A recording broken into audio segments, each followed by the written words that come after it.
ഈശോയിൽ ഏറ്റവും സ്നേഹമുള്ള സഹോദരങ്ങളെ, വളരെ പ്രധാനപ്പെട്ട വളരെ സന്തോഷകരമായ ഒരു കാര്യം നിങ്ങളോട് പങ്കുവെക്കാനും അനുഗ്രഹീതമായ ഒരു ശുശ്രൂഷയിലേക്ക് നിങ്ങളെ ക്ഷണിക്കാനുമാണ് ഈ ഇൻട്രൊഡക്ടറി എപ്പിസോഡിലൂടെ ദൈവത്തിൻ്റെ ആത്മാവിൽ ഞാൻ ആശ്രയിക്കുന്നത്. നിങ്ങളെ ഈ എപ്പിസോഡിൽ കാണാനും നിങ്ങളോട് സംസാരിക്കാനും ആഗ്രഹിക്കുന്നത്. ജീവിതത്തിൽ പ്രത്യേകിച്ച് 2021 ശേഷം, കോവിഡിന് ശേഷം പ്രതീക്ഷ നഷ്ടപ്പെട്ട അനേകായിരങ്ങളെ പലയിടങ്ങളിലായിട്ട് കാണാൻ ഇടയായിട്ടുണ്ട്. അവർ പറഞ്ഞ കാര്യങ്ങൾ ഒരുമിച്ച് ചേർത്ത് വെച്ചാൽ അതൊരൊറ്റ വാചകത്തിൽ സംഗ്രഹിക്കാം: ഞങ്ങളുടെ ജീവിതം എന്തെല്ലാം ചെയ്തിട്ടും ഒരു പുരോഗതിയും ഉണ്ടാവുന്നില്ല. ഞങ്ങളുടെ ജീവിതത്തിൽ ഞങ്ങൾ എങ്ങനെയെല്ലാം പരിശ്രമിച്ചിട്ടും ഒരിടത്തും എത്തിച്ചേരുന്നില്ല. ഇത് ആത്മീയ ജീവിതത്തെക്കുറിച്ച് പറഞ്ഞവരുണ്ട്, സാമ്പത്തിക മേഖലയെക്കുറിച്ച് പറഞ്ഞവരുണ്ട്, സ്വന്തം ജീവിതത്തിൻ്റെ ലക്ഷ്യം കണ്ടെത്താൻ കഴിയാതെ വിഷമിക്കുന്ന ചെറുപ്പക്കാർ ഇത് പറഞ്ഞ കൂട്ടത്തിലുണ്ട്, വൈദികരുണ്ട്, സന്യസ്തരുണ്ട്. അങ്ങനെ പൊതുവേ നമുക്കിടയിൽ നമ്മളറിയാതെ വ്യാപിച്ചുകൊണ്ടിരിക്കുന്ന വല്ലാത്തൊരു തരം പരാജയത്തിൻ്റെയും നിരാശയുടെയും പ്രതീക്ഷ നഷ്ടപ്പെട്ടു പോകുന്ന അവസ്ഥയുടെയും സാഹചര്യത്തിൽ കഴിയുന്ന മനുഷ്യർക്കുള്ള ഒരു പ്രതീക്ഷയുടെ കവാടമാണ് നമ്മൾ ഇന്ന് ആരംഭിക്കാൻ പോകുന്ന ശുശ്രൂഷ. ചുരുക്കി പറഞ്ഞാൽ, ജീവിതത്തിൽ വഴിമുട്ടി നിൽക്കുന്ന ഒരവസ്ഥയിലാണോ നിങ്ങൾ? ജീവിതത്തിൽ മുന്നോട്ട് നീങ്ങാൻ നിങ്ങൾക്ക് കഴിയുന്നില്ലേ? എന്നെല്ലാം ചെയ്തിട്ടും ജീവിതത്തിൻ്റെ ദിശ കണ്ടെത്താൻ നിങ്ങൾക്ക് സാധിക്കാതെ വരുന്നുണ്ടോ? കുറേ കൂടി ലളിതമായിട്ട് പറഞ്ഞാൽ, നിങ്ങൾക്ക് സന്തോഷം ഉണ്ടോ? 24 മണിക്കൂറും ഉള്ളിൽ നിങ്ങളൊരു ആനന്ദം അനുഭവിക്കുന്നില്ലേ? ഇല്ലെങ്കിൽ നിങ്ങൾക്ക് ഞാനീ പറഞ്ഞ ചോദ്യങ്ങളുടെ ഉത്തരം ഇല്ല എന്നാണെങ്കിൽ, നിങ്ങൾക്കുള്ള ഒരു പ്രതീക്ഷയാണ് ഇന്നു മുതൽ തുറക്കപ്പെടാൻ പോകുന്ന ഈ വാതിൽ.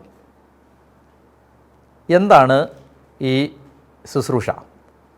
ഇത് ദിവ്യകാരുണ്യത്തിലൂടെ വിമോചനം പ്രാപിക്കുക, ദിവ്യകാരുണ്യത്തിലൂടെ വിശുദ്ധീകരണം പ്രാപിക്കുക, ദിവ്യകാരുണ്യത്തിലൂടെ മഹത്വീകരിക്കപ്പെടുക. Reaching to eucharistic glory through eucharistic deliverance, eucharistic service of deliverance and anointing. മഹത്വീകരിക്കപ്പെടാനും വിശുദ്ധീകരിക്കപ്പെടാനും ശക്തീകരിക്കപ്പെടാനും ജീവിതത്തിന് പുതിയ മാനങ്ങൾ കണ്ടെത്താനും ദിവ്യകാരുണ്യത്തിലൂടെ നടത്തുന്ന ഒരു യാത്രയാണ് നമ്മൾ ഈ 40 ദിവസം കൊണ്ട് നടത്തുന്ന ദിവ്യകാരുണ്യ ശുശ്രൂഷ. വിമല ഹൃദയത്തിന് സ്വയം പ്രതിഷ്ഠിച്ച ആളുകൾ നമ്മുടെ ഇടയിലുണ്ട്, വിശുദ്ധർക്ക് പ്രതിഷ്ഠിക്കുന്നവരുണ്ട്, അതുപോലെ തന്നെ ഈശോയുടെ തിരുഹൃദയത്തിന് പ്രതിഷ്ഠ നടത്തുന്നവരുണ്ട്. ഇങ്ങനെ പല പ്രതിഷ്ഠകൾക്ക് നടുവിൽ 40 ദിവസം കൊണ്ട് ദിവ്യകാരുണ്യത്തിന് നിങ്ങളെ പ്രതിഷ്ഠിക്കാൻ ഞാൻ നിങ്ങളെ ക്ഷണിക്കുകയാണ്. This is Eucharistic consecration. ദിവ്യകാരുണ്യ പ്രതിഷ്ഠയാണ് ഈ 40 ദിവസം കൊണ്ട് നമ്മൾ നടത്താൻ പോകുന്നത്. അതുകൊണ്ട് എന്താണ് ഈ ശുശ്രൂഷ? ഉത്തരം വളരെ ലളിതമാണ്. നിങ്ങളുടെ ജീവിതത്തിൻ്റെ ഏതെങ്കിലും മേഖലയിൽ സ്റ്റക്കായോ സ്റ്റാഗ്നൻ്റായോ തടസ്സപ്പെട്ടോ നിങ്ങൾ കിടക്കുന്നെങ്കിൽ, നിങ്ങൾക്ക് അതിജീവനത്തിന് മുന്നോട്ട് പോകുന്നതിന് ദൈവം തുറക്കുന്ന ഒരു വഴിയാണ് ഈ 40 ദിവസത്തെ ശുശ്രൂഷ. രണ്ടാമത്തെ കാര്യം, എന്തുകൊണ്ട് 40 ദിവസം? ബൈബിളിൽ 40 ഒരു സാധാരണ നമ്പർ അല്ല. ഇതൊരു സമയത്തെയോ ദിവസത്തെയോ സൂചിപ്പിക്കുന്ന ഒരു നമ്പർ എന്നതിന് അധികം അപ്പുറത്ത് ഇത് ഈ 40 ബൈബിളിൽ ടെസ്റ്റിൻ്റെ സമയമാണ്, പരീക്ഷണത്തിൻ്റെ സമയമാണ്, പരിശോധനയുടെ സമയമാണ്, പ്യൂരിഫിക്കേഷൻ്റെ ശുദ്ധീകരണത്തിൻ്റെ സമയമാണ്, അതുപോലെ തന്നെ ഒരുക്കത്തിൻ്റെ സമയമാണ്, അതുപോലെ തന്നെ ആത്മീയമായിട്ട് ദൈവം ഒരാളെ വളർത്താനോ ഉയർത്താനോ ആഗ്രഹിക്കുമ്പോൾ ദൈവം ഒരുക്കാനെടുക്കുന്നൊരു സമയമാണ് 40 ദിവസം.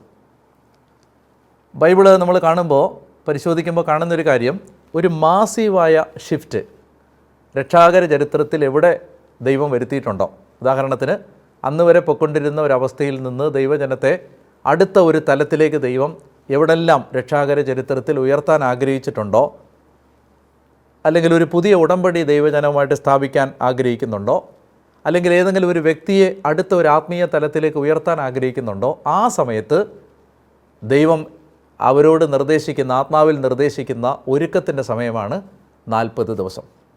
അതായത് ഞാൻ വളരെ ലളിതമായി നിങ്ങളോട് പറഞ്ഞാൽ, നിങ്ങൾക്കൊരു സ്പിരിച്വൽ അപ്ഡേറ്റ് നിങ്ങൾ ആഗ്രഹിക്കുന്നുണ്ടെങ്കിൽ, നിങ്ങൾക്ക് നിങ്ങളുടെ ആത്മീയ റാങ്ക്, സ്പിരിച്വൽ റാങ്ക് കൂട്ടിക്കിട്ടാൻ ആഗ്രഹിക്കുന്നെങ്കിൽ, നിങ്ങളിലൂടെ വലിയ ദൈവിക കാര്യങ്ങൾ സംഭവിക്കാൻ നിങ്ങൾ ആഗ്രഹിക്കുന്നെങ്കിൽ, നിങ്ങൾക്ക് ഒരുങ്ങാൻ ബൈബിൾ നിർദ്ദേശിക്കുന്ന ഏറ്റവും കുറഞ്ഞ സമയത്തിൻ്റെ പേരാണ് 40 ദിവസം.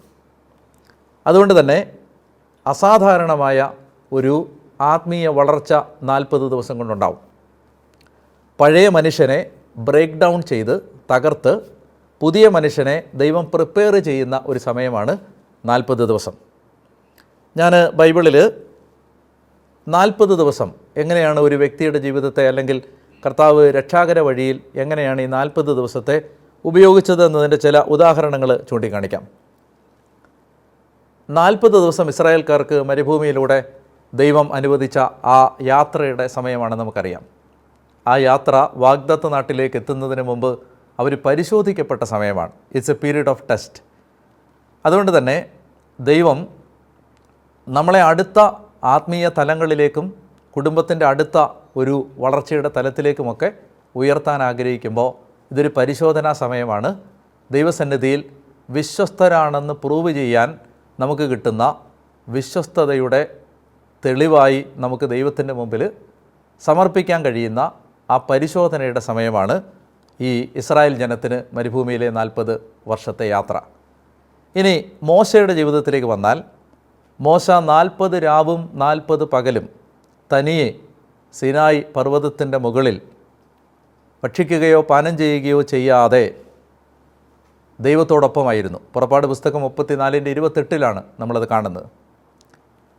ഈ 40 ദിവസത്തെ ആഴമായ പ്രാർത്ഥനയുടെ സമയം മോശയെ സംബന്ധിച്ച് ഇസ്രായേൽ എന്ന ജനതയുടെ ജീവിതത്തിലെ ഏറ്റവും പ്രധാനപ്പെട്ട കൽപ്പനകളും നിയമങ്ങളും പ്രാപിക്കാനും ദൈവത്തിൻ്റെ ഹിതം മനസ്സിലാക്കും, പ്രത്യേകിച്ച് സമാഗമ കൂടാരം പോലെയുള്ള ആരാധനാലയം നിർമ്മിക്കാനുമെല്ലാം മോശയെ ദൈവം പ്രിപ്പയർ ചെയ്ത, മോശയുടെ ജീവിതത്തിൻ്റെ ടേണിംഗ് പോയിൻ്റ് എന്ന് വിളിക്കാവുന്ന ഒരു സമയമാണ് ഈ 40 രാവും 40 പകലും.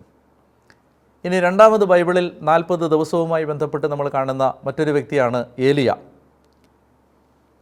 ജെസബലിൽ നിന്ന് ജീവൻ സംരക്ഷിക്കാൻ ആഗ്രഹിച്ച് ഏലിയ ഓടി രക്ഷപ്പെടുന്ന സമയത്ത് മാലാഖ ഏലിയായ്ക്ക് അപ്പവും വെള്ളവും അത്ഭുതകരമായി കൊണ്ടു കൊടുക്കുന്നത് നമ്മൾ കാണുന്നുണ്ട്. പരിശുദ്ധ കുർബാനയുടെ നിഴലാണത്. അങ്ങനെ ഈ അപ്പം ഭക്ഷിച്ച് ശക്തി പ്രാപിച്ച, ശക്തനായി മാറിയ ഏലിയ മരുഭൂമിയിലൂടെ 40 രാവും 40 പകലും സഞ്ചരിച്ച് ഹോറേബ് മലയിൽ, മോശ പ്രാർത്ഥിച്ച അതേ സീനായ് മല തന്നെയാണ് ഹോറേബ് മലയിൽ എത്തിച്ചേരുകയും അവിടെ ദൈവത്തിൻ്റെ സ്വരം, ഒരു മൃദുലമായ ഒരു സംഭാഷണം കേൾക്കുകയും ചെയ്യുന്നത് രാജാക്കന്മാരുടെ 1-ാം പുസ്തകത്തിൻ്റെ 19-ാം അധ്യായത്തിൽ നമ്മൾ വായിക്കുന്നുണ്ട്. ഏലിയ സ്വർഗത്തിലേക്ക് എടുക്കപ്പെടുന്നതിൻ്റെ ഒരുക്കമായി ഏലിയായ്ക്കുണ്ടായ വലിയ ഒരു ആത്മീയ അപ്ഡേറ്റാണ് ഈ 40 ദിവസത്തെ ഏലിയായുടെ ഉപവാസം. ഇനി നമ്മൾ 40 ദിവസവുമായിട്ട് കാണുന്ന മറ്റൊരു പ്രധാനപ്പെട്ട വ്യക്തി നമ്മുടെ കർത്താവായ യേശുക്രിസ്തു തന്നെയാണ്. തൻ്റെ പരസ്യ ജീവിതം ആരംഭിക്കുന്നതിന് തൊട്ടു മുമ്പ് കർത്താവ് 40 രാവും 40 പകലും മരുഭൂമിയിൽ ഉപവസിക്കുന്നതായി മത്തായിയുടെ സുവിശേഷം 4-ാം അധ്യായത്തിൻ്റെ 1-2 വാക്യങ്ങളിൽ നമ്മൾ കാണുന്നുണ്ട്. പിശാചിനാൽ പരീക്ഷിക്കപ്പെട്ടു, അവിടെ പിശാചിനെ പരാജയപ്പെടുത്തി അവിടെ നിന്ന് യേശു ദൈവരാജ്യത്തിൻ്റെ സുവിശേഷവുമായി തൻ്റെ പരസ്യ ജീവിതം ആരംഭിക്കുകയും ദൈവരാജ്യത്തിൻ്റെ ഉദ്ഘാടനം നടക്കുകയും ചെയ്യുന്നു. 4-മതായി 40 ദിനം ബൈബിളിൽ കാണുന്നത് നിനവേ നിവാസികളോട് യോന നടത്തുന്ന പ്രവചനത്തിലാണ്. യോനായുടെ പുസ്തകം 3-ാം അധ്യായം 4-ാം വാക്യം. ഇനി 40 ദിവസത്തിനുള്ളിൽ നിനവേ നശിപ്പിക്കപ്പെടുമെന്ന് യോന പറയുമ്പോൾ, ഈ നിനവേ വാസികൾ വിജാതീയരാണ്. അവർ ആ സ്വരം കേൾക്കുകയും അവർ ഉപവസിക്കുകയും അവർ പരിഹാരം അനുഷ്ഠിക്കുകയും ചെയ്ത് നിനവയുടെ മേൽ ദൈവം വെച്ചിരുന്ന ശിക്ഷാവിധി മാറിപ്പോയതായി നമ്മൾ കാണുകയാണ്. അതുകൊണ്ട് തന്നെ നമ്മുടെ ജീവിതത്തിലെ കാലിക ശിക്ഷകൾ ഇല്ലാതാവാനും നമ്മുടെ ജീവിതത്തിൽ ദൈവം നമുക്ക് വെച്ചിരിക്കുന്ന ആ പരിശോധനയുടെ സമയം അവസാനിക്കാനും നമ്മുടെ ജീവിതത്തിൽ സഹനങ്ങൾ കുറയാനുമൊക്കെ നമ്മളെ സഹായിക്കുന്ന, നമ്മുടെ ജീവിതത്തിലെ ശിക്ഷാവിധികൾ മാറിപ്പോവാൻ നമ്മളെ സഹായിക്കുന്ന ഒരു സമയമാണ് ഈ 40 ദിവസം.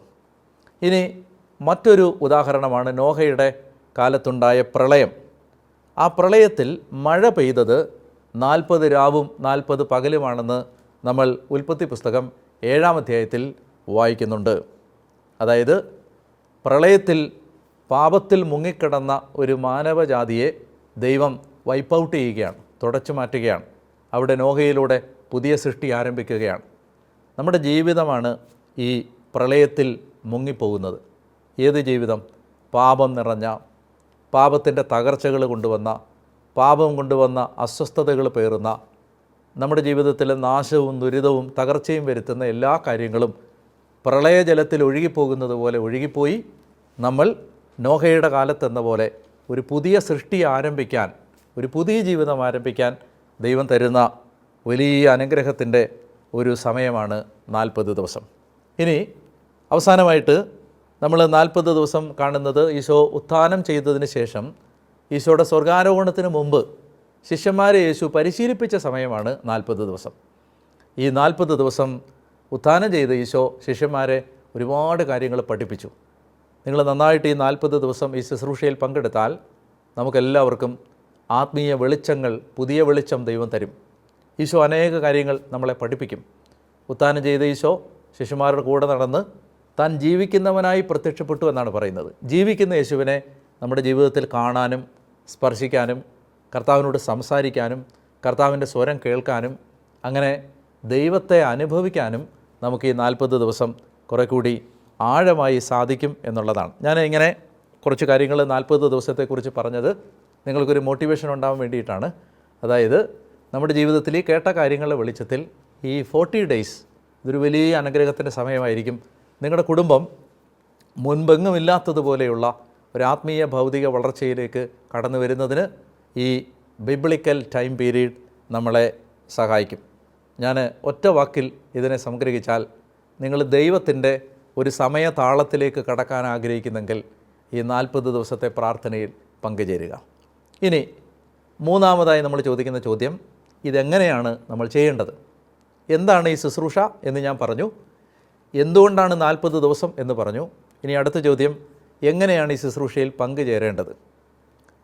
ഞാൻ 40 ദിവസത്തെ 4 ഭാഗങ്ങളായി തിരിച്ചിട്ടുണ്ട്. 10 ദിവസങ്ങൾ വീതമുള്ള 4 ഭാഗങ്ങൾ.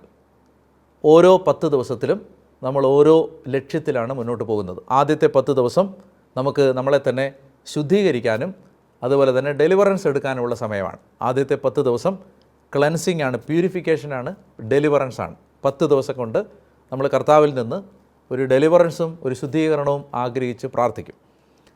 അടുത്ത 10 ദിവസം നമ്മുടെ വിശ്വാസവും ദൈവഭയവും വർദ്ധിക്കാനുള്ള സമയമാണ്. വിശ്വാസം ആഴപ്പെടാനും ദൈവഭയത്തിൽ ആഴപ്പെടാനുമുള്ള അടുത്ത 10 ദിവസം. മൂന്നാമത്തേത് ഇൻറ്റിമസി ആൻഡ് ചാരിറ്റി എന്ന് പറഞ്ഞാൽ നമ്മൾ ദൈവത്തോടുള്ള ബന്ധം ആഴപ്പെടും, അതുപോലെ തന്നെ സഹോദരങ്ങളോടുള്ള ബന്ധം മെച്ചപ്പെടുത്തും. നമുക്ക് കർത്താവിനോടുള്ള ഇൻറ്റിമസിയും മറ്റുള്ളവരോടുള്ള ചാരിറ്റിയും അത് നമ്മളിൽ വളരാൻ ഈ മൂന്നാമത്തെ ഭാഗം, ആ 10 ദിവസങ്ങൾ നമ്മളെ സഹായിക്കും. നാലാമത്തെ ഭാഗം, അവസാനത്തെ 10 ദിവസങ്ങൾ പൂർണ്ണ സമർപ്പണത്തിൻ്റെയും അഭിഷേകത്തിൻ്റെയും സമയമാണ്. നമ്മൾ നമ്മളെ തന്നെ സമ്പൂർണ്ണമായി ദൈവത്തിന് സമർപ്പിക്കും, അതുപോലെ തന്നെ പരിശുദ്ധാത്മാവിൻ്റെ അഭിഷേകം പ്രാപിക്കാനുമുള്ള സമയമാണ്. വിഷയം ദിവ്യകാരുണ്യമായിരിക്കും. 40 ദിവസവും നമ്മൾ ചർച്ച ചെയ്യുന്നത് പരിശുദ്ധ കുർബാനയുടെ വിവിധ മാനങ്ങൾ ആയിരിക്കും. അങ്ങനെ ഓരോ ദിവസവും ഞാൻ ഏകദേശം 20 മിനിറ്റ്, പരമാവധി 25 മിനിറ്റ് നീളുന്ന ഒരു ശുശ്രൂഷയായിരിക്കും നടത്തുന്നത്. അത് ആ 25 മിനിറ്റിനുള്ളിൽ അവസാനത്തെ 5 മിനിറ്റ് ഒരു ആരാധനയായിരിക്കും. അപ്പോൾ ആദ്യം ഒരു വിഷയം നമ്മൾ സംസാരിക്കും, അതിനുശേഷം അഭ്യസിക്കേണ്ട ഒരു പുണ്യം നമ്മൾ ചർച്ച ചെയ്യും. അത് കഴിഞ്ഞാൽ ഒഴിവാക്കേണ്ട ഒരു തിന്മ നമ്മൾ മനസ്സിലാക്കും. പിന്നീട് നിങ്ങൾക്ക് ആ ദിവസം ചെയ്യാൻ ഒരു ടാസ്ക് ഞാൻ തരും. നാലാമതായി പ്രാർത്ഥിക്കാൻ ഒരു പ്രാർത്ഥനയും പറഞ്ഞു തരും. ഇങ്ങനെയാണ് ആദ്യം ഒരു വിഷയം നമ്മൾ സംസാരിക്കും. അതിനുശേഷം ആ വിഷയത്തിൻ്റെ ഒടുവിൽ അഭ്യസിക്കേണ്ട പുണ്യം, വെർച്യു ടു ബി കൾട്ടിവേറ്റഡ്. അടുത്തത് വൈസ് ടു ബി റിമൂവ്ഡ്, ഉപേക്ഷിക്കേണ്ട തിന്മ. മൂന്നാമത് എ ടാസ്ക് ടു ഡു, നമ്മൾ ചെയ്യാനൊരു ടാസ്ക്. നാലാമത്തേത് ഒരു പ്രാർത്ഥിക്കാനൊരു പ്രാർത്ഥന. അത് കഴിയുമ്പോൾ അവസാനം ഒരു 5 മിനിറ്റ് ആരാധനയുണ്ട്. ആ ആരാധനയിൽ ഞാനൊരു ആശീർവാദം തന്ന് പ്രാർത്ഥിക്കുകയും ചെയ്യും. ഇനി എന്നാണ് ഇത് തുടങ്ങുന്നത്? ഈ ഇൻട്രൊഡക്ടറി വീഡിയോ നിങ്ങൾ കാണുന്നത് ജൂലൈ മാസം 24-ാം തീയതി ആയിരിക്കും. ജൂലൈ 24-നാണ് ഞാനിപ്പോൾ ഈ സംസാരിക്കുന്ന വീഡിയോ നിങ്ങൾ കാണാൻ പോകുന്നത്. നിങ്ങൾ കാണുന്നത് ജൂലൈ 24-നാണ്. ആ ആമുഖം, ഈ പറയുന്ന കാര്യങ്ങൾ നിങ്ങൾ കേട്ട് കഴിഞ്ഞാൽ പിന്നീട് അടുത്ത ഒരാഴ്ച നിങ്ങൾക്ക് ഈ ശുശ്രൂഷയ്ക്ക് വേണ്ടി പ്രാർത്ഥിച്ചൊരുങ്ങാനും കുമ്പസാരിക്കാനും കർത്താവിൻ്റെ കൃപകൾ ചോദിക്കാനും ഇത് മുടക്കാതിരിക്കാൻ ദൈവത്തിൽ നിന്ന് സഹായം യാചിക്കാനുമൊക്കെയുള്ള ഒരു 1 വീക്ക് പ്രിപ്പറേഷൻ ടൈമാണ് 24-ാം തീയതി മുതൽ നമുക്ക് കിട്ടുന്നത്. ആ 7 ദിവസം കഴിയുമ്പോൾ 31-ാം തീയതി ഈ ശുശ്രൂഷ അതിൻ്റെ 1-ാമത്തെ എപ്പിസോഡ് നിങ്ങൾക്ക് കാണാൻ കഴിയും. ഈ ശുശ്രൂഷ അതിൻ്റെ 40-ാമത്തെ ദിവസം സെപ്റ്റംബർ മാസം 8-ാം തീയതി മാതാവിൻ്റെ തിരുനാളിൽ നമ്മൾ ഇത് സമാപിപ്പിക്കുകയും ചെയ്യും. ഇനി നിങ്ങൾ ഒരുങ്ങേണ്ട പ്രധാനപ്പെട്ട വിധം ഞാൻ പറഞ്ഞ പോലെ ആദ്യത്തെ ഈ ഇൻട്രൊഡക്ടറി വീഡിയോ നിങ്ങൾ കണ്ടു കഴിഞ്ഞാൽ അത് കഴിഞ്ഞ് വരുന്ന ആദ്യത്തെ ആ 7 ദിവസങ്ങൾ നിങ്ങൾ നന്നായി കുമ്പസാരിച്ച് ഒരുങ്ങുക. അതിനുശേഷം 1-ാമത്തെ എപ്പിസോഡ് തുടങ്ങുന്ന ദിവസം മുതൽ 40 ദിവസത്തേക്ക് നമ്മൾ നമ്മുടെ പൂർവികർക്ക് വേണ്ടി പ്രാർത്ഥിക്കും. ആ പൂർവികർക്ക് വേണ്ടിയുള്ള പ്രാർത്ഥനയുടെ ഫാമിലി ട്രീയുടെ ചാർട്ടും അതുപോലെ തന്നെ ആ ഫാമിലി ട്രീക്ക് വേണ്ടി പൂർവികർക്ക് വേണ്ടിയുള്ള പ്രാർത്ഥനയും നമുക്ക് മൗണ്ട് കാർമലിൻ്റെ വെബ്സൈറ്റിൽ നിന്നും അതുപോലെ തന്നെ എൻകൗണ്ടർ ആപ്ലിക്കേഷനിൽ നിന്നും, എൻകൗണ്ടർ മൊബൈൽ ആപ്ലിക്കേഷനിൽ നിന്നും മൗണ്ട് കാർമലിൻ്റെ വെബ്സൈറ്റിൽ നിന്നും നിങ്ങൾക്ക് ഈ മെറ്റീരിയൽ ഡൗൺലോഡ് ചെയ്തെടുത്ത് പ്രാർത്ഥനയ്ക്കും ഉപയോഗിക്കാം. അതുപോലെ തന്നെ കുമ്പസാര സഹായം അവിടെ ലഭ്യമാണ്. കുമ്പസാരത്തിനുള്ള ആ മെറ്റീരിയലും നിങ്ങൾക്ക് അവിടെ നിന്ന് ഡൗൺലോഡ് ചെയ്ത് എടുക്കാവുന്നതാണ്.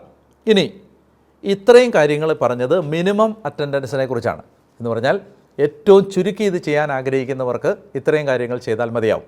എന്നാൽ നിങ്ങളൊരു പൂർണ്ണതയിൽ നിർവഹിക്കാൻ ആഗ്രഹിക്കുന്നുണ്ടെങ്കിൽ, ഇത് ഏറ്റവും നന്നായി നിങ്ങൾക്ക് ചെയ്യണമെന്ന് നിങ്ങൾ ആഗ്രഹിക്കുന്നുണ്ടെങ്കിൽ ചെയ്യേണ്ടത് എല്ലാ ദിവസവും നിങ്ങൾ 40 ദിവസവും വിശുദ്ധ കുർബാനയിൽ മുടങ്ങാതെ സംബന്ധിക്കുക.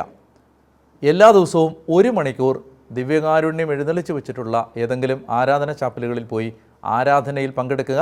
അതിന് സാധ്യമല്ലെങ്കിൽ നിങ്ങളുടെ മുറിയിൽ ഓൺലൈനിൽ പെർപ്പച്വൽ അഡറേഷൻ ലൈവായി പല ചാനലുകളിലും യൂട്യൂബ് ചാനലുകളിൽ ലഭ്യമാണ്. അങ്ങനെ 1 മണിക്കൂർ നിങ്ങളുടെ മൊബൈലിലോ ടി വിയിലോ ദിവ്യകാരുണ്യ ആരാധന ഓൺലൈനായി കണ്ടുകൊണ്ട് അതിൽ പങ്കെടുത്ത് പ്രാർത്ഥിക്കുക. 3-മതായി 1 നേരമെങ്കിലും ഭക്ഷണം ഉപേക്ഷിക്കുകയോ ഒന്നിലധികം തവണ സാധിക്കുന്നവർ ഭക്ഷണം ഉപേക്ഷിക്കുകയോ ചെയ്ത് ഉപവാസമെടുത്ത് ഈ പ്രാർത്ഥനയിൽ 40 ദിവസം പങ്കുചേരുക. ഇനി അതിന് സാധിക്കാത്തവർക്ക് പഞ്ചസാരയോ മധുരമോ അല്ലെങ്കിൽ മൊബൈലിലെ ഏതെങ്കിലും സോഷ്യൽ മീഡിയ ആപ്ലിക്കേഷനോ ഒക്കെ ഫാസ്റ്റിംഗ് എടുത്ത് ഉപേക്ഷിച്ച് നമുക്ക് ഏതെങ്കിലും ഒരു ത്യാഗം ഏറ്റെടുത്ത് ഇതിൽ പങ്കെടുക്കുക. പൂർണ്ണതയിൽ നിർവഹിക്കാൻ ആഗ്രഹിക്കുന്നെങ്കിൽ നിങ്ങൾ ചെയ്യേണ്ടത് ഇതാണ്. എല്ലാ ദിവസവും വിശുദ്ധ കുർബാനയിൽ പങ്കെടുക്കണം, 1 മണിക്കൂർ ആരാധന നടത്തണം, അതുപോലെ തന്നെ ഉപവാസമെടുത്ത് ഈ 40 ദിവസത്തെ പ്രാർത്ഥനയിൽ 1 നേരമോ അല്ലെങ്കിൽ മുഴുവൻ സമയമോ 40 ദിവസം മുഴുവനും ഒക്കെ ഓരോരുത്തരുടെയും സാഹചര്യം അനുസരിച്ച് കഴിവനുസരിച്ച് ഉപവാസം എടുത്ത് പങ്കെടുക്കുകയും ചെയ്യുക. ഇനി നിങ്ങൾ എന്ത് ചെയ്യണം? ഈ ഇൻട്രൊഡക്ടറി വീഡിയോ കണ്ടു കഴിഞ്ഞാൽ അവസാനമായി നിങ്ങൾ ചെയ്യേണ്ടത്, നിങ്ങൾ ഈ വീഡിയോ നിങ്ങളുടെ കുടുംബ ഗ്രൂപ്പുകളിലും നിങ്ങളുടെ പാരിഷ് വാട്സപ്പ് ഗ്രൂപ്പുകളിലും നിങ്ങൾക്കറിയാവുന്ന ഈശോയെ സ്നേഹിക്കുന്ന എല്ലാ ആളുകൾക്കും ഇടയിലേക്ക് സഭാവ്യത്യാസമില്ലാതെ ഷെയർ ചെയ്യുക. പരമാവധി ആളുകളിലേക്ക് ഇത് എത്തിക്കുക. ഞാൻ ഈ ശുശ്രൂഷ നടത്തുന്നത് കേരളത്തിലെ മിക്കവാറും എല്ലാ ക്രിസ്ത്യൻ ചാനലുകൾക്കും വേണ്ടിയാണ്. അതുകൊണ്ട് ഏതെങ്കിലും ഒരു ക്രിസ്ത്യൻ ചാനലിൽ നിങ്ങൾക്ക് ഈ ശുശ്രൂഷ കാണാനായി കഴിയും. അതുകൊണ്ട് നിങ്ങൾ ഈ ശുശ്രൂഷ ഇപ്പോൾ എവിടെയാണോ കാണുന്നത്, നിങ്ങൾക്ക് ഷാലോമിലോ ഷെക്കേനയിലോ അല്ലെങ്കിൽ ഗുഡ്നസ്സിലോ വേൾഡ് ടു വേൾഡിലോ നിങ്ങൾക്ക് കാണാം. മൗണ്ട് കാർമലിൻ്റെ യൂട്യൂബ് ചാനലിൽ കാണാം. അപ്പോൾ എവിടെയാണോ ഇപ്പോൾ നിങ്ങൾ ഇൻട്രൊഡക്ടറി വീഡിയോ കാണുന്നത് അവിടെ നിങ്ങൾ ഈ 40 ദിവസവും ശുശ്രൂഷയിൽ പങ്കെടുക്കുക. നിങ്ങൾക്ക് നിങ്ങളുടെ കുടുംബാംഗങ്ങൾ രോഗികളായി കഴിയുന്നവർക്കൊക്കെ വീട്ടിൽ ഈ ഏതെങ്കിലും ഒരു ക്രിസ്ത്യൻ ചാനലിൽ ടി വിയിൽ ഇത് കാണാൻ പറ്റും. ഒരു ദിവസം പല പ്രാവശ്യം ഇത് റീകാസ്റ്റ് ചെയ്യപ്പെടും. അപ്പോൾ ഏതെങ്കിലും ഒരു സമയത്ത് കൺവീനിയൻ്റായ സമയത്ത് കണ്ട് മുടങ്ങാതെ 40 ദിവസവും ഈ പ്രാർത്ഥനയിൽ പങ്കുചേർന്നാൽ ഞാൻ നിങ്ങളോട് പറയുന്നു, അസാധാരണമായ ഒരു ആത്മീയ മുന്നേറ്റം നിങ്ങൾക്കുണ്ടായിരിക്കും എന്ന് ഞാൻ പറയുന്നത് എൻ്റെ ഒരു മാനുഷിക വാക്കായിട്ട് നിങ്ങൾ കാണണ്ട. ഞാൻ നന്നായി ഇതിനുവേണ്ടി പ്രാർത്ഥിച്ച് ഒരുങ്ങി ദൈവം തന്ന ഒരു വലിയ പ്രേരണയിലാണ്, കർത്താവിൻ്റെ ഒരു സ്വരം കേട്ടിട്ടാണ് ഈ ശുശ്രൂഷ ചെയ്യുന്നത്. അതുകൊണ്ട് അതെനിക്ക് നിങ്ങൾക്കും വലിയ ആത്മീയ പുരോഗതിക്ക് കാരണമാകും എന്നെനിക്ക് നന്നായിട്ട് അറിയാം. അതുകൊണ്ട് നിങ്ങളെ ഞാൻ പ്രത്യേകം ഈ ശുശ്രൂഷയിലേക്ക് സ്വാഗതം ചെയ്യുന്നു. പരമാവധി ഷെയർ ചെയ്യുക.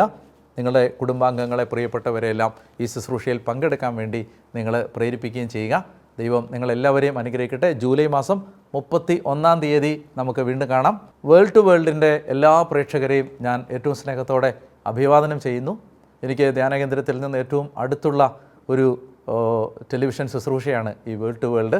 ഇവിടെയുള്ള ബൈബിൾ മ്യൂസിയവും അതുപോലെ തന്നെയുള്ള ആത്മീയ ശുശ്രൂഷകളും എനിക്ക് വളരെ എൻ്റെ ആത്മാവിനോട് വളരെ അടുത്ത് നിൽക്കുന്നതാണ്. വേൾഡ് ടു വേൾഡിൻ്റെ എല്ലാ പ്രേക്ഷകരെയും അഭിവാദനം ചെയ്യാനുള്ള ഒരവസരമായിട്ട് കൂടി ഞാനിത് ഉപയോഗിക്കുന്നു. ഈ 40 ദിവസത്തെ ദിവ്യകാരുണ്യ യാത്രയിലേക്ക് യേശുവിൻ്റെ ശരീരരക്തങ്ങൾ, കർത്താവ് നമുക്ക് തന്ന വലിയ ദാനം, സമ്മാനം, അത് നമുക്ക് എങ്ങനെ അനുഗ്രഹമാകും എന്ന വലിയൊരു ആത്മീയ ധ്യാനത്തിലേക്ക്, യാത്രയിലേക്ക്, ഈ വിമോചന ശുശ്രൂഷയിലേക്ക് വേൾഡ് ടു വേൾഡിൻ്റെ എല്ലാ ശുശ്രൂഷകരെയും എല്ലാ പ്രേക്ഷകരെയും ഞാൻ ഏറ്റവും സ്നേഹത്തോടെ സ്വാഗതം ചെയ്യുന്നു. ദൈവം നിങ്ങളെ എല്ലാവരെയും അനുഗ്രഹിക്കട്ടെ. ആമേൻ.